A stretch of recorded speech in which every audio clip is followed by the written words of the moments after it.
Les amis, est-ce que vous connaissez l'enrichissement culturel et est-ce que vous l'avez déjà expérimenté? Parce que moi, je l'expérimente tous les jours en prenant les transports en commun et je dois vous avouer que c'est une expérience à réitérer tous les jours parce qu'on apprend à découvrir de nouvelles saveurs, de nouvelles odeurs. C'est vraiment un voyage culturel et gustatif. Et moi, c'est quelque chose que je conseille à tout le monde. Et d'ailleurs, je vous conseille également d'en faire profiter vos enfants, que ce soit à l'école, que ce soit dans leur salle de jeu, dans leur salle de sport. C'est vraiment quelque chose que vous devez faire découvrir au plus vite. En tout cas, c'est l'idée qu'a eu ce collège québécois où l'administration a eu la très bonne idée d'organiser une sorte de voyage pédagogique dans un collège du Kwakubistan. Et vous allez voir qu'il se passe des choses très très intéressantes. Moi, en tout cas, j'ai trouvé cette vidéo enrichissante et dépaysante. Donc, je tenais à vous la partager. Avant tout, n'oubliez pas de vous abonner, de liker, de partager et de commenter. C'est très important, les amis. N'oubliez pas mon challenge. 5000 abonnés avant décembre. Je compte sur vous. Et c'est parti pour cette vidéo. Durant l'heure du dîner, tu sais, quand on avait fini de manger, il y a un groupe de filles qui nous a dit « Ah, voulez-vous qu'on aille vous montrer l'école, un school tour qu'ils ont appelé. » Bon, je vous avoue que je comprends pas trop l'accent québécois. Donc, pour les gens qui comprennent, essayez de traduire ça dans les commentaires. Mais je pense qu'on leur a proposé d'aller visiter une école avec une autre population, on va dire. Et pour eux, c'était une nouvelle expérience. Vous savez, quand on grandit dans la vie, il faut savoir s'approcher des autres, connaître un peu leurs différences et voir comment ça se passe. Quand on a commencé à marcher dans les couloirs, on se faisait beaucoup à regarder. Puis là, j'ai commencé vraiment à être fébrile. J'étais comme, ben voyons, on se fait vraiment regarder. Bon, il y a quelques signes distinctifs, hein. J'ai vu une de mes congénères aussi. Donc, on est dans un voyage pédagogique, on est dans un voyage culturel, un voyage dépaysant. Je pourrais même dire c'est un voyage de vacances. Parce que moi, j'ai l'impression qu'ils ont quitté le Québec. Et, ben, j'avais pas idée dans ma tête que, eux, ils sont pas contents qu'on soit là. Moi, ça m'est pas passé par l'esprit. Souvent, moi, je me suis dit, ils savent pas qu'on vient pour un film.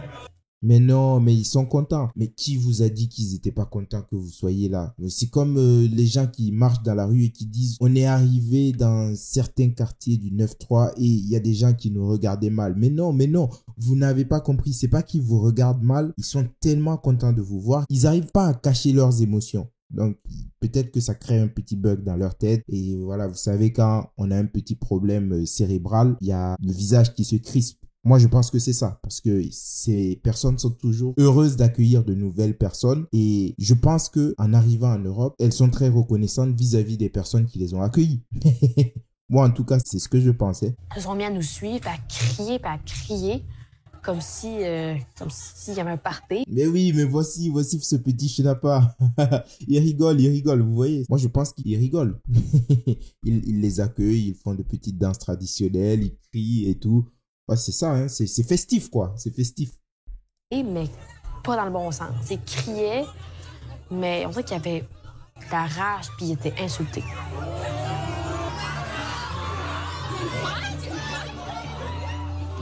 Traité de plot gaspésienne. Donc, vous voyez l'accueil qui leur est réservé. Moi, je me dis que c'est une petite danse traditionnelle. Ils tapent des mains, ils les encerclent et tout. Vous voyez, c'est la liesse populaire, une ambiance à l'africaine. Bon, il y a beaucoup plus d'orientaux, donc une ambiance orientale avec une petite danse du ventre, etc. Je pense que c'est ça. Bon, j'arrête mes conneries, mais voilà. Apparemment, il les insulte. Je comprends pas les insultes, mais quand elle dit caspésienne, j'imagine que c'est un peu comme les mêmes insultes qu'on entend ici avec sale blanc ou espèce de S-A-L-O-P, espèce de P-U-T-E, des trucs comme ça. Estime blanche.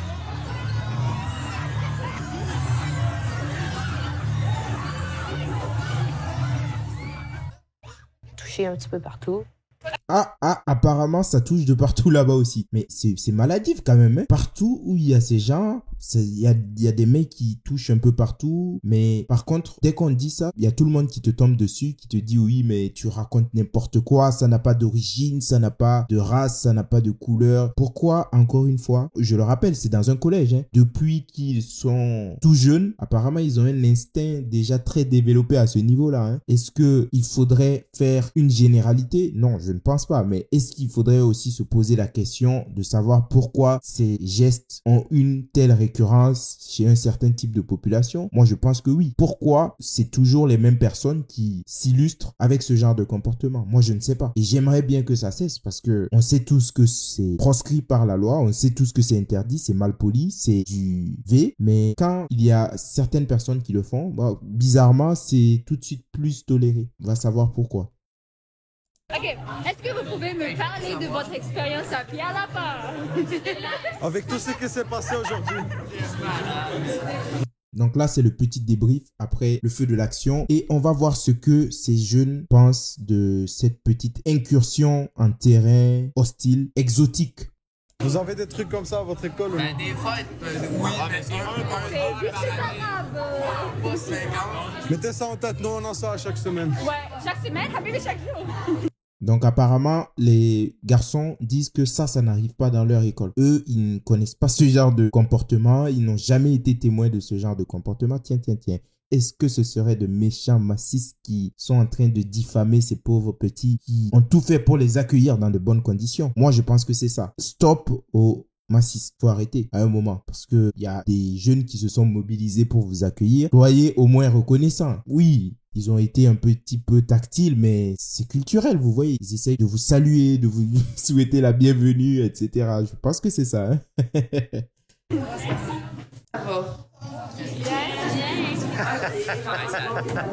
malade. OK. On a eu une heure du dîner un peu tumultueux. Si je peux m'exprimer ainsi. Je veux juste m'assurer que tout le monde va bien.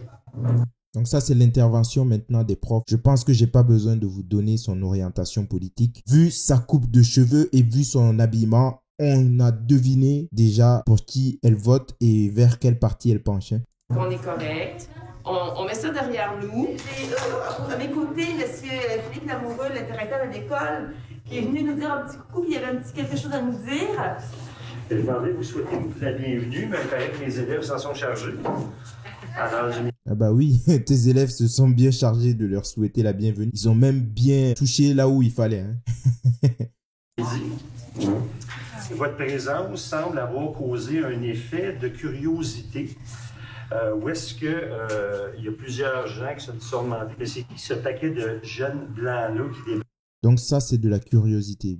Ils sont au Canada. Les élèves de cette école, sûrement étrangers, qui ont été accueillis au Canada, j'imagine que beaucoup vivent là-bas, sont étonnés comme par hasard de voir d'autres élèves canadiens. Moi, c'est bizarre. Peut-être que dans leur rue, dans leur quartier, ils n'ont jamais vu d'autres élèves canadiens. Vu qu'ils sont parqués comme des animaux dans, dans des HLM insalubres, qu'ils vivent comme des chiens, peut-être qu'ils n'ont jamais vu d'autres blancs, d'autres Canadiens. Ils n'ont jamais vu de Canadiens autochtones. Ils n'ont jamais vu de blancs. Donc, ça a provoqué une certaine curiosité en eux. Mais quelle connerie, quoi. Pourquoi les gauchistes sont aussi dans le déni? Pourquoi ils arrivent toujours à se persuader de cette crasse honnêtement insupportable? Ça veut dire les mecs, ils voient une situation indéniable qui se produit devant eux, mais ils ont toujours une explication fumeuse. Ils savent que c'est faux. Ils savent que tout le monde sait que c'est faux, mais ils se persuadent dans cette direction et ils continuent. Ils persistent et ils signent. Fait que je suis désolé de ce que vous avez vu. C'est vraiment un effet de foule. Ils sont pas comme... Donc voilà, c'était un effet de foule et ça n'a pas existé. Ça n'a pas existé. Comme vous avez entendu l'autre dame parler, c'est quelque chose qu'il faut rapidement oublier, passer à autre chose parce que, oh, les petits anges, regardez-moi cette petite bouille. Les petits anges, ils souffrent trop. Donc, il faut les excuser. Je rappelle quand même que ce qu'ils ont fait, c'est des agressions S en réunion. C'est quelque chose qu'on ne devrait pas laisser passer parce que ces gens sont des potentiels agresseurs SUL. Mais ça se produit dans une école, c'est filmé et c'est sûr que rien ne sera fait. À partir de ce moment, qu'est-ce que ces jeunes, ces enfants feront quand ils seront un peu plus grands, quand ils auront l'opportunité de sauter sur des filles qui passeront devant eux en sachant que rien ne leur sera fait. C'est vraiment dégueulasse. Et je trouve que la gauche et toutes les personnes qui défendent ces comportements abjects sont aussi coupables que ces énergumènes, et à un moment donné, il va falloir punir tous ces gens de façon sévère, que ce soit les auteurs des faits comme leurs protecteurs, parce que on ne peut plus tolérer ça. Il y a quelque temps, Philippine est morte, elle s'est faite agresser par un Marocain sous OQTF, multirécidiviste, et ça va encore être passé sous silence. On va nous parler de récupération politique. Jusqu'où on va aller? Combien de personnes encore on va sacrifier au nom de cette bien-pensance crasse et de cette tolérance à outrance?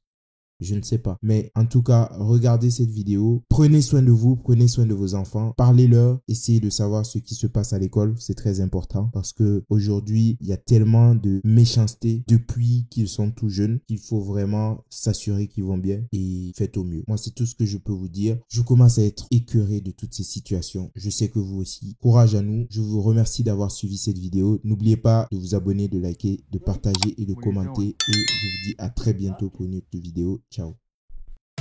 Blanc, sans le haine, café black, comme quoi sans haine, on est tous les mêmes.